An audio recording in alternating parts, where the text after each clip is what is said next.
You want to be in my full day of eating today? What are you gonna eat? I just said. You. What's up, everyone? Welcome to another video, the most requested video by far. This is gonna be a full day of eating, a simple full day of eating, nothing crazy. And this is a realistic look into what I eat every day. Now, it's already 5 p.m. Usually I'm having this first meal between 2:30, 3:30 p.m. But it's not too crazy because my last meal was about 14 hours ago. And I usually kind of do this, I guess you could say. It's almost like a small intermittent fast. We're gonna hit some lower body, so let's get our first meal in, our shilajit, make our smoothie, and we'll head to the gym. Our first meal is going to be somewhere between 1/4 and 1/3 pound of grass-fed ground beef, 2 whole eggs cooked in some grass-fed butter, as well as some sourdough toast with grass-fed butter, cinnamon, and honey, as well as some pure Himalayan shilajit and some Brazil nuts and goji berries, coconut flakes as well. While I cook this first meal, I usually start making my post-workout smoothie.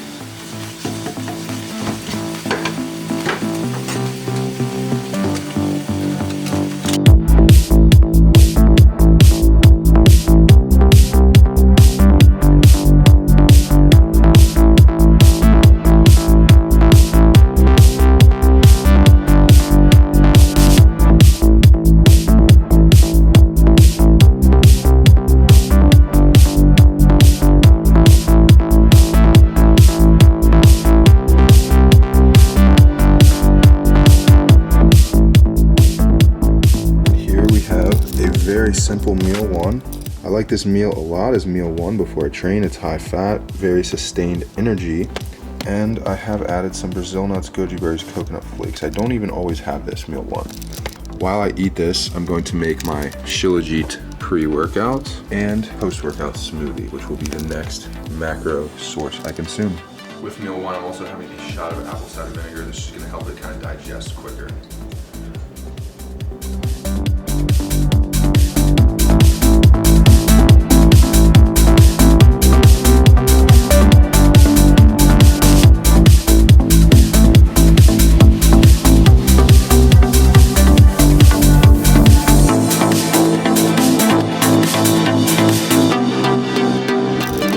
Finish meal one. Now we make our pre-workout shilajit resin. This is one of the most asked questions I get, how to make this, and it's the simplest. I use a chopstick, get a nice glob of shilajit, get a pot with some water in it. I use barely any water so that it heats up quickly and I can do this process with haste. After that, you just wait for it to heat up, stir it around until it fully dissolves and you're ready to go.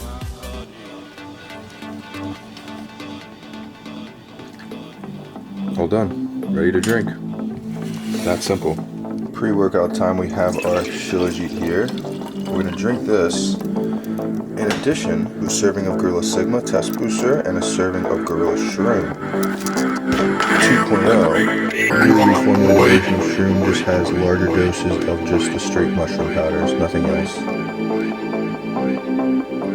Let's take these.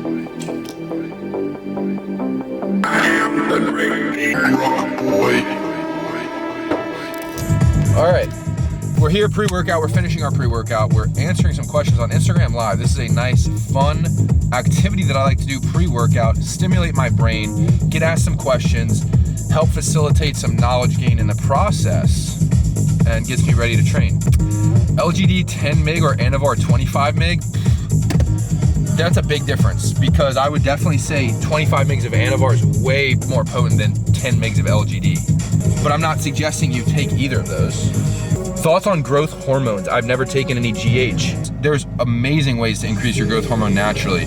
Intermittent fasting, fasted cardio with fucking like high intensity interval training, and just training really fucking hard and taking a lot of shit to regulate your blood sugar. So keeping your insulin low and then doing stuff like intense exercise while your blood sugar is low, or not low, but when insulin is low and your blood sugar is maybe stable. You can get some big GH increases naturally from training hard, high intensity interval training, sauna, fasting, etc., etc. Thoughts on the Kybalion? This is one of the most legendary books I've ever read. It's top tier knowledge. It's universal knowledge. The Kybalion goes over Hermetic philosophy or the 7/8 principles of natural law. This is the laws of nature. This is how the universe actually functions. This is how the universe at large operates, and how the individual or the individual's consciousness operates. And understanding certain principles that we are bound by, that are immutable, unchangeable, omnipresent, can drastically shift your mental paradigm, and therefore your actions, and therefore the results you see. And a lot of this is just simple knowledge. It's very basic. Most people have an understanding of it to a degree, but they've never heard it put so simply. They've never heard maybe all these specific aspects of it tied together, and hearing it in its full aggregation, in the full tapestry of information presented, can just generate some potent mental breakthroughs. So let's go over one principle. So the principle of polarity. I almost don't want to start here because you have to take it in as a whole, and you have to basically listen to each principle one by one, and they kind of are building blocks off of each other, and a lot of them are intertwined. Let's explain polarity. Polarity exists in nature. What does that mean? Everything is dual. There is a dual aspect to everything. There are always two poles to everything. There's two different ways to look at things, and conversely or inversely, all paradoxes may be reconciled, meaning two things that are seemingly separate can always be brought together and seen as one. Let's take the polarity of hot and cold, for example. Are hot and cold opposites? At our level of perception, they're opposites, right? But at the fundamental level, what is hot and cold actually? Hot and cold is the presence of heat energy or lack thereof. So what is hot and cold? It's energy or it's lack. They're one thing if you bring them together at the fundamental level. At our level of perception, our perception is polarized, right? Hot, oh, hot, ow, burn, different sensation. I feel this because it's hot, it burns. That's an opposite to cold. Cold feels different. It's a different physical sensation that I get when I'm cold. But what are those things really if we remove our humanistic parameters and filtration methods of the mind? If you boil it down at the fundamental level, hot and cold are the same thing. It's energy or it's lack thereof. And these polarities exist all throughout the universe. There's a million ways to look at things, and things that are seemingly opposites and contradictory can be boiled down to actually the same thing. How to get crazy pumps and veins?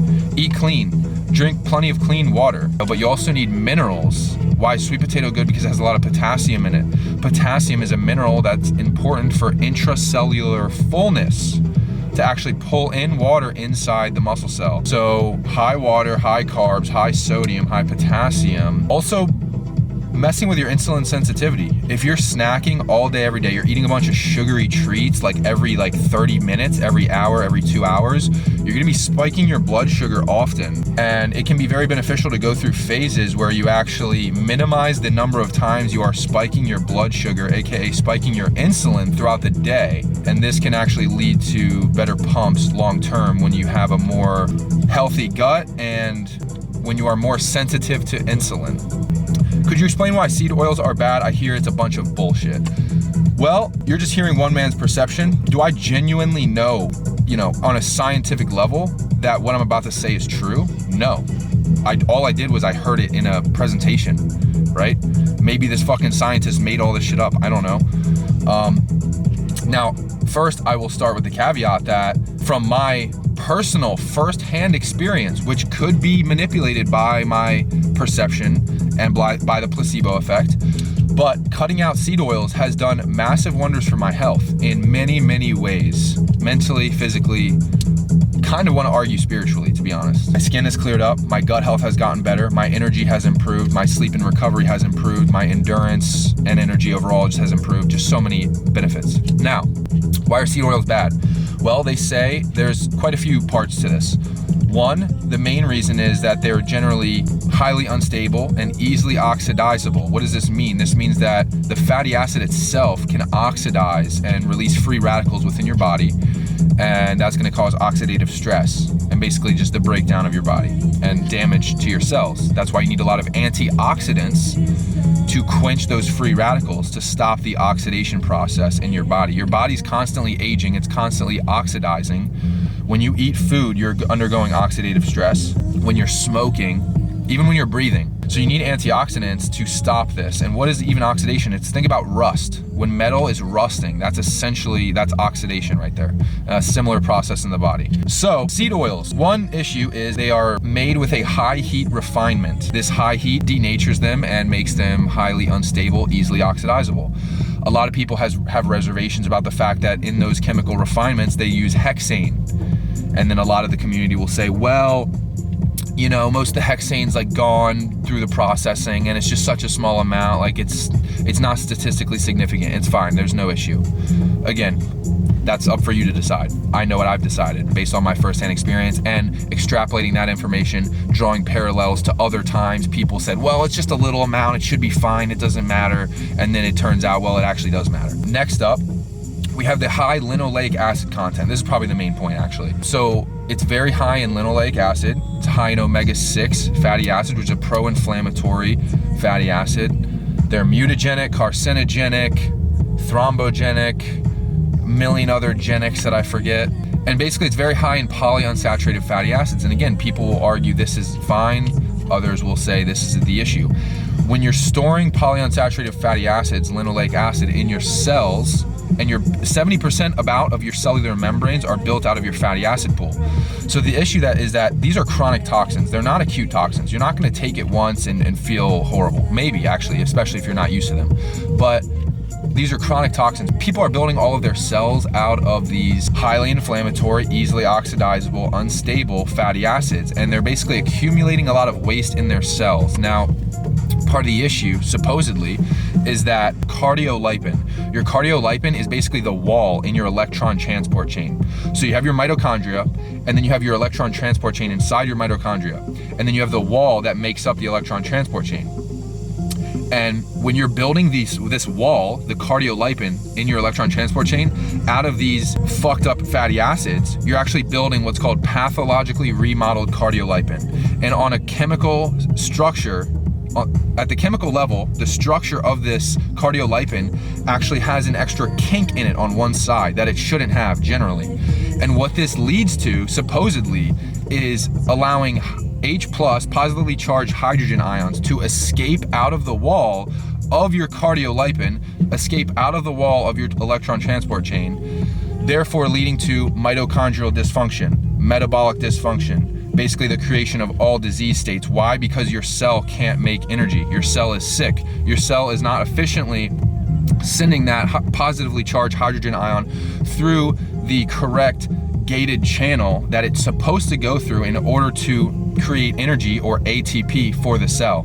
So if you have ATP dysregulation, then you're generating less energy, you're accumulating waste in your cells, and you're going to get sick. And so a lot of people say, oh, when you're eating a lot of seed oils, and this comprises what you're building a lot of your cells out of, then you're going to it basically leads to all of the disease states. So thank you for asking that question. That's a good question. That was a decent explanation. Hopefully that helped. I think we're gonna call this short. I am gonna scroll through here because I bet there's actually a bunch of fucking good questions. Able to catch singularity before it pumped like crazy? Good shit, bro. Why do you have Cialis in your blood? I don't know what you're talking about. What if you take a little bit of Cialis a week? I still wouldn't even take it consistently every week. Like if you're prescribed it for blood pressure, whatever, I'm not gonna fucking go against that advice, but it's something I'm taking very infrequently.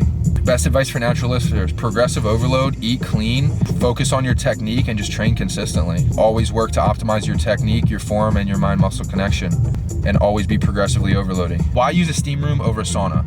So I used to like a steam room more. This is gonna be the last question. But now I use a sauna. Why? I feel like I get a deeper sweat in the sauna. I feel like the steam room, a lot of water sticking to you. The main reason though is the steam room, the water's not filtered. There's no way that water's filtered. Why am I paying for an expensive reverse osmosis water filter to drink all this quality water and then go in a steam room that's probably full of fucking dissolved solids, right? Shout out to all these questions, damn. Does shilajit help exponentiate a poker player's skill level? I would say yes, because of the mental clarity boosts and the fucking synaptic fucking upregulation. Do you have a Discord channel? Yes, link in bio, join it. I want to answer a lot of these, but I really do have to go in. So shout out to all you guys. I'm looking through in case there's a question I just absolutely can't resist. Breakdown byproducts of linoleic acid like H&E are especially damaging. H&E, I'm actually not even familiar with that, so feel free to DM me more information about that. Peace out, guys. Love you all. Have a good night. I think we got a clip for the YouTube video out of this, so thank you so much. We'll see you soon. We'll see you next time.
Not my best work, not my worst.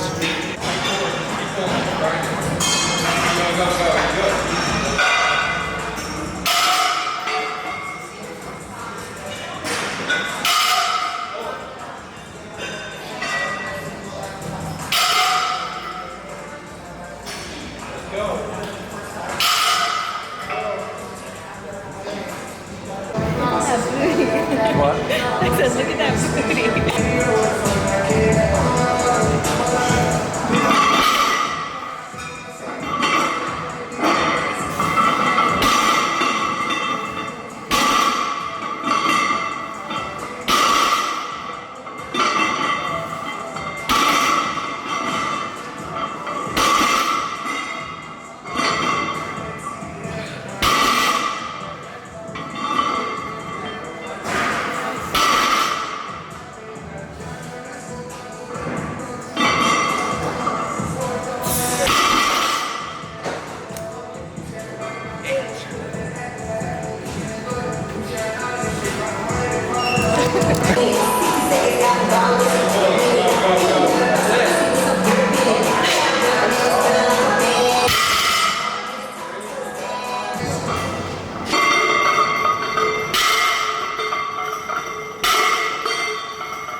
post-workout smoothie in the glass, which is just legendary.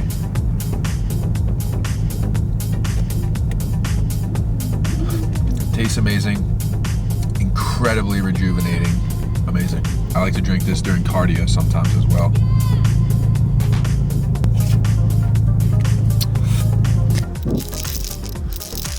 Greetings, we're back. What do we do? Meal 2. What does that start with? A potato. Veiny potato. Parchment paper on baking sheet. Oven, 450. Potato, washed and wholes.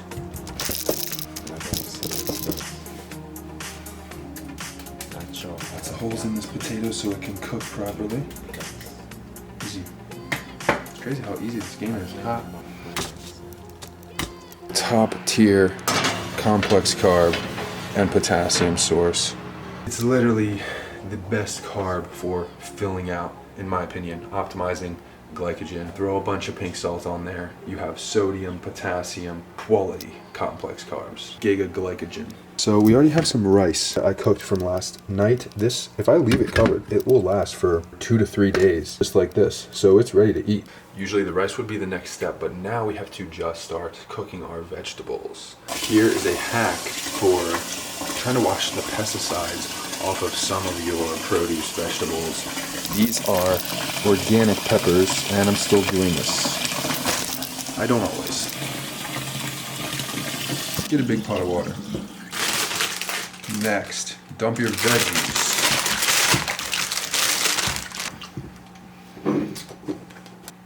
Add some apple cider vinegar. That was a lot. Mix this around every once in a while. You can scrub it too if you want.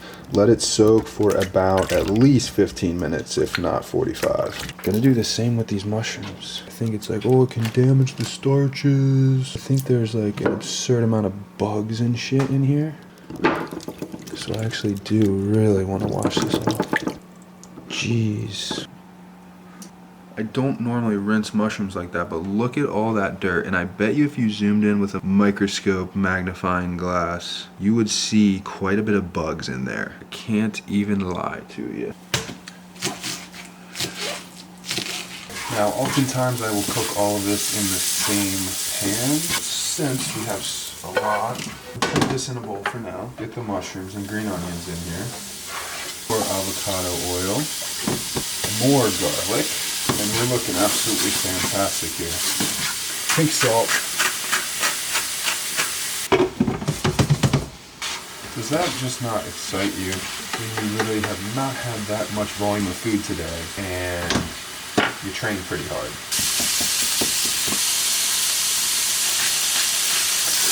Once the beef is done, I throw it with the veggies. When I have rice like this, that's room temp, I just throw it on the stove shortly to heat it up.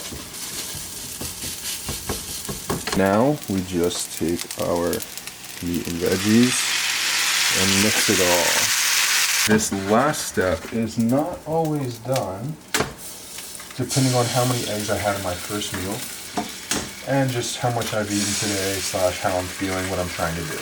2 eggs to finish this thing. Get half an avocado in there.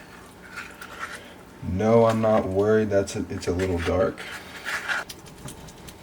Looking absolutely incredible. We top it off by squeezing half a lime on there. This is the staple Perry meal that helps me maintain my physique. I eat it almost every day. Only thing is the potato's not done, but that's fine. We're actually gonna come back for this later and maybe have some more calories. We're gonna tear this to 0 with the bowl on it. Negative 4.2 ounces without the bowl. So accounting for the bowl, just the food weighs over 3 pounds and just under an ounce of food. 3 pounds and 0.9 ounces of food right here, just the food, and we're gonna eat that.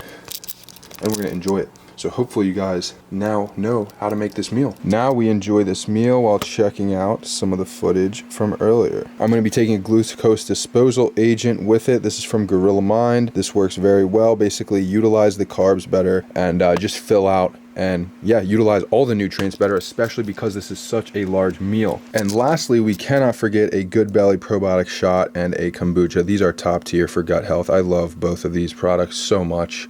As you can see, 3 pounds of food, no problem. Let's check on the potato. I feel like it's overcooked. Oh yeah, it is. That's fine. So we have our sweet potato here. We're finishing with an Ezekiel sprouted grain muffin or sourdough. A little bit of peanut butter or grass-fed butter. Cinnamon on this, cinnamon on the sweet potato. And we are finishing with our smoothie that we had earlier that we couldn't fit into the jar. And that's it for the night. Doesn't that look incredible? Top it with some honey, lots of cinnamon and honey, and sometimes we even throw a little bit of MCT or olive oil on the sweet potato, just like that.